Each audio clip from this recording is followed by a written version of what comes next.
and welcome to another episode of Resilient Voices, Women Entrepreneurs Rising.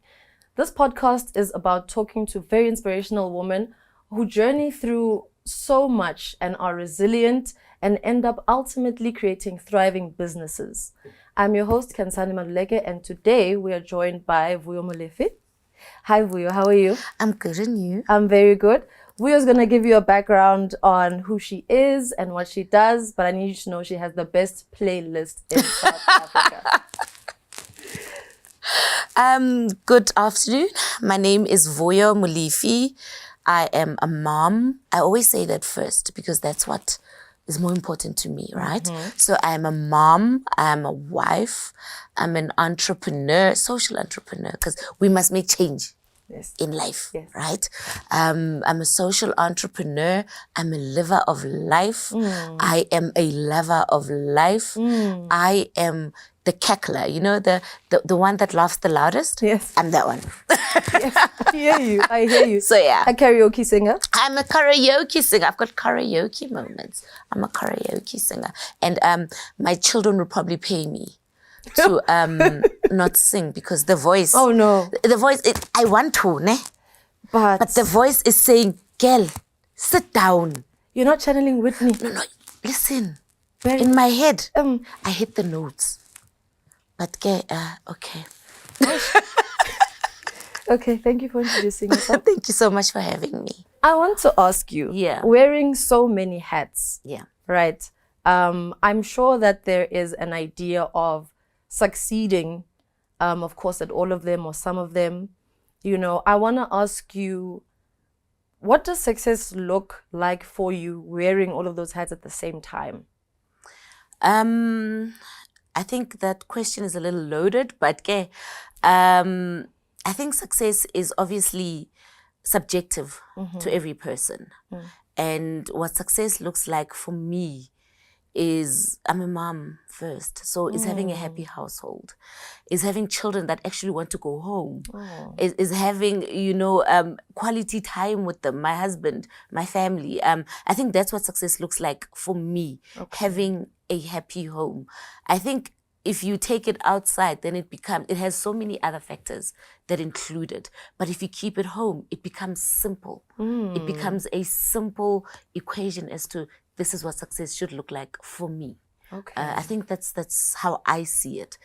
Yes, I think that makes complete sense when you say they're kind of separate in that success at work is meeting your KPIs. Correct. You know, it's on paper. Correct. We have the boundaries of now exactly you're what it succeeding, is now you're failing. You need to achieve Absolutely. to get to a certain point. I think as well, success out of the home has so many factors that involve it. And the simplicity of home is having children that actually love, children that engage with you, a husband that actually wants to be with you. Yes. So success in that manner is and I found it very hard to actually balance work life. It was probably one of the hardest lessons that I've ever had to do is balance work and life.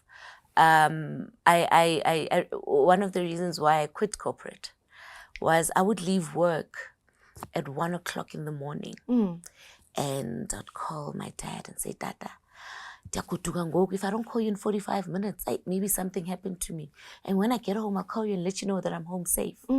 And I have to be up in the morning and go back to the office. Yes. And I didn't see my children. And the helper was raising my children. It was very difficult, and I found, and that's why I quit.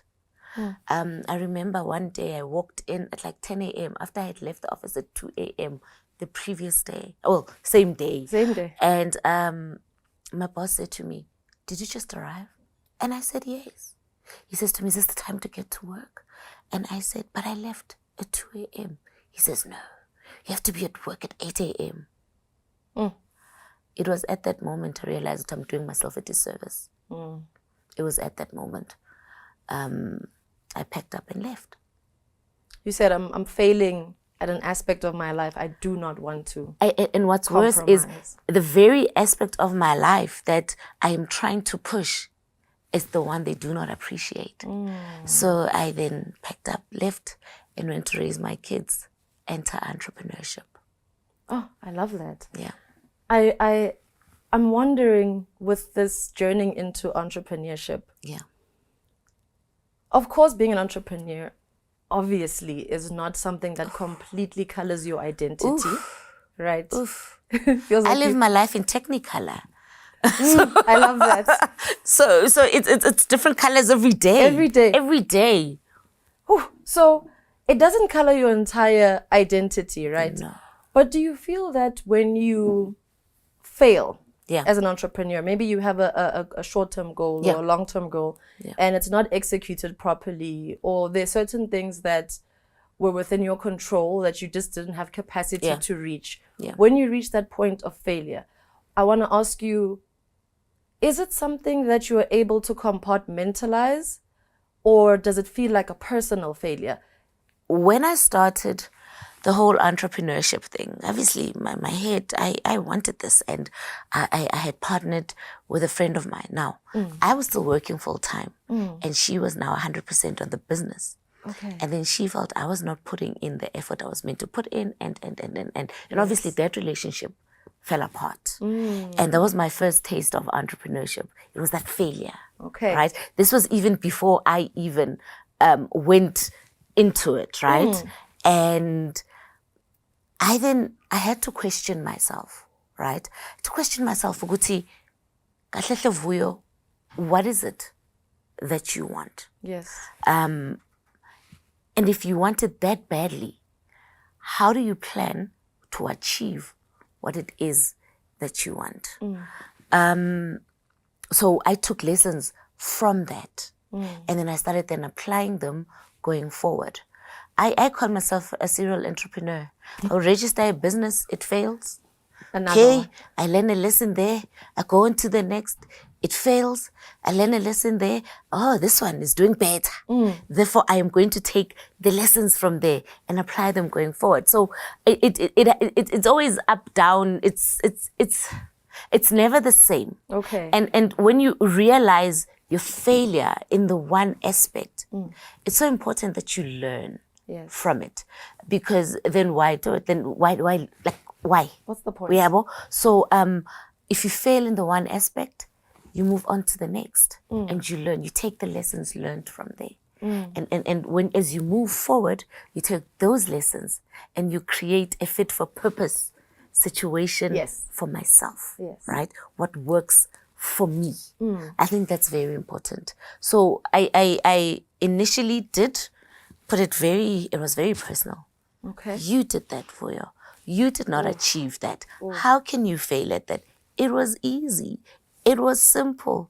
But once ungenile phakathi kuyo, it's not as easy as you would like to think it is. So initially, kick yourself in the shin, you know. But as you grow into it, you realize, good, no, man, some things are meant to be, and others you pass, others you fail, and you keep it moving. The whole point is to keep going.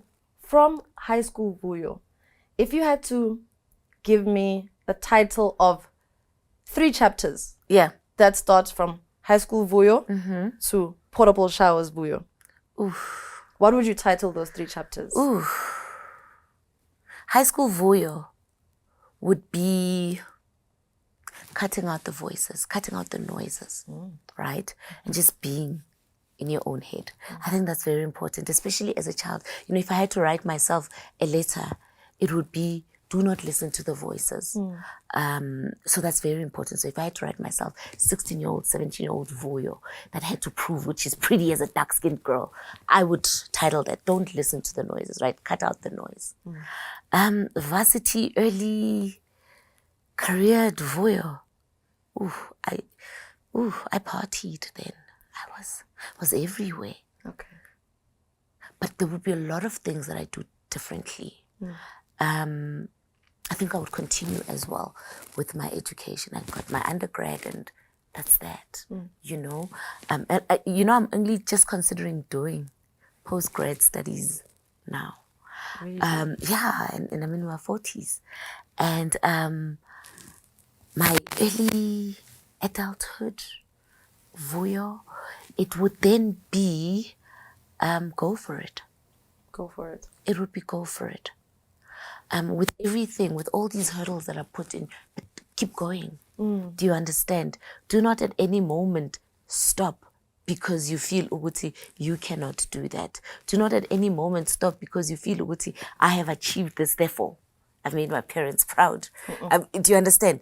Keep going. Get more. Attain more.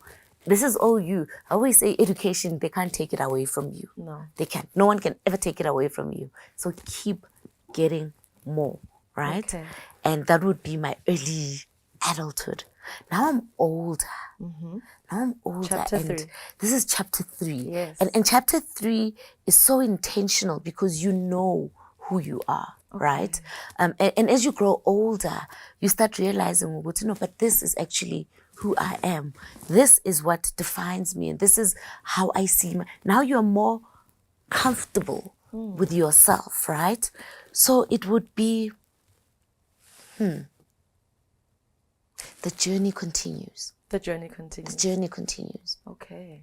I think that would be it. That would describe where I am now. And that would be, now I want to do my postgrad. So we keep the journey moving, right? Okay. Now I'm thinking maybe when my daughter gets to do her master's, I'll do it with her. I don't know, but we keep Sounds on beautiful. moving. Tell me about how Portable Showers comes about, and please tell me where you are now. So,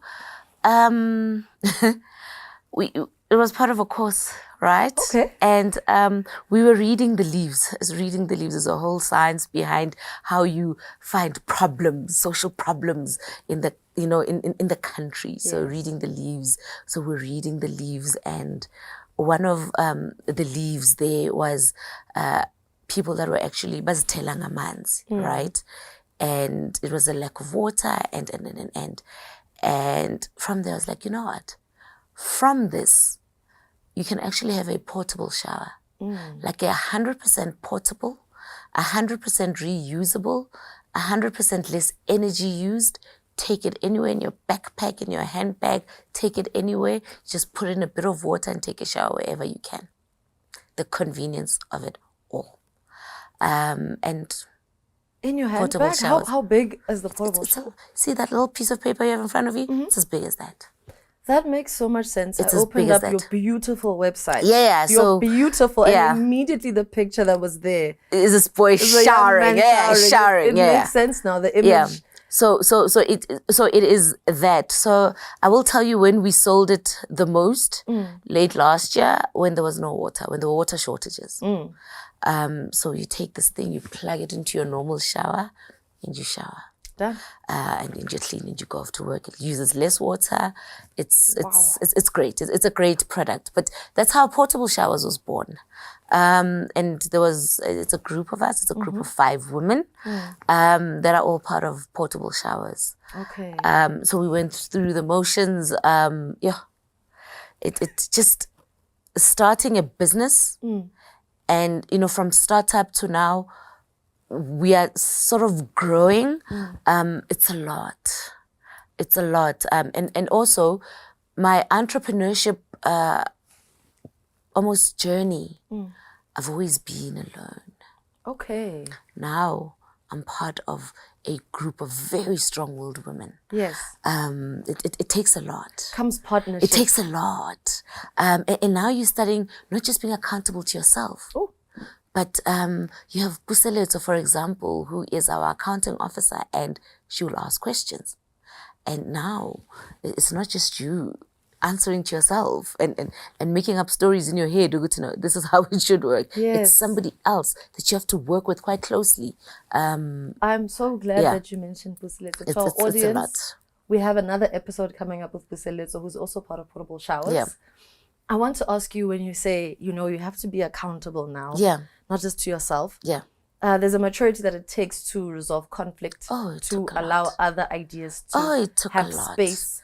to took have a lot. mutual respect, to believe in the project the whole time. And also bring the people along. Exactly. It's a lot. And I want to ask you, I guess I'll go with Buseletso because you've mentioned her. Correct. And we've met her. Yeah. I want to ask you, in your partnership with Buseletso, what is a trait, a characteristic that Buseletso has that you, of course not in an envious or jealous way. Yeah. If you could take it to a printer, copy it and swallow it, okay? I think, what trait would that be? I think it is her mind. Okay. I think Buseletso's mind works in such a different way that it brings fresh perspective every time. Okay. She's a smart young lady. And I always say, Uguti, you learn from the young ones as much as they learn from you. And I am learning so much from this young lady and a whole lot of others in the group. I actually work with my sister in portable showers. Yeah. So I work quite closely with my sister as well in portable showers. And it is so interesting to get different perspectives from different people. You pull that together and you get magic. I think that's important. And that's what's been happening.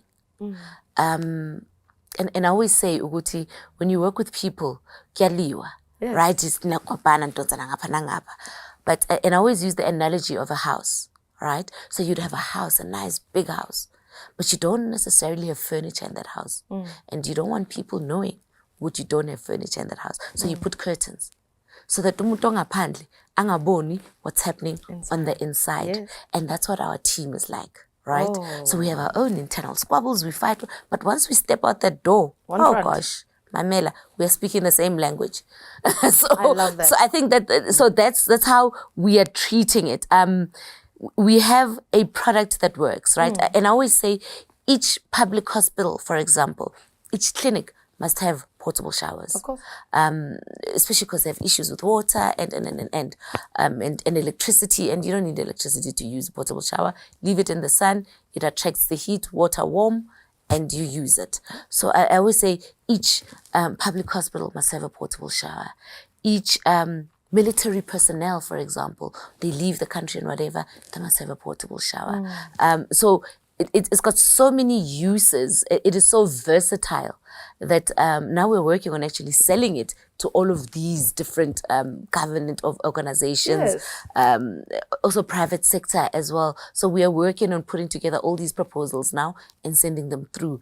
It's a lot of work. And the one thing I appreciate about working with these ladies is that if you do not have the capacity for whatever reason, these ladies step in. And that's beautiful. And that's beautiful. I love that you say that, because there is historically this trope that working with women is difficult because perhaps we're too emotional. Or we're this or we're that. How much can you confirm or deny that? I can confirm it. However, if you're intentional about making something work, you put your differences and issues aside. Absolutely. I think it is so important to stick on business. Absolutely. Right? Stick on business and know what this is what you're here for. You can pick it up when you leave the door, right? When you get out and you leave for the day, you can pick up whatever issues that you have, and you can discuss it outside the door. But once you enter in the door, leave it aside and stick on business. I think that's important. And in that way, you're then able to work together, you're able to assimilate, you're able to ensure that the end goal, what it is that we're trying to achieve, we achieve by putting all your issues aside. I also had to learn how to be a little empathetic. I had to learn how to actually put myself in someone's shoes to understand the journey they're walking. It took a while, and it's still lessons, every day, it's like continuous lessons. It is consistent learning, right? Yes. That's the word I'm looking for, like consistent in learning, how to be empathetic. And so what does empathy mean to you now? So today? empathy to me now means being kind. Okay.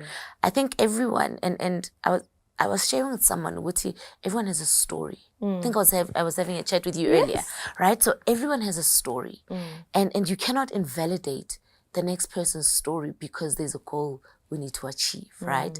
So you need to be kind.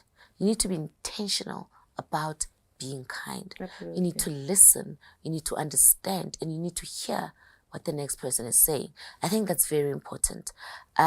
So I am now being intentional about being kind. Okay. I'm now being intentional about understanding the next person's story. I think it is so important to do that. It is extremely important to do that.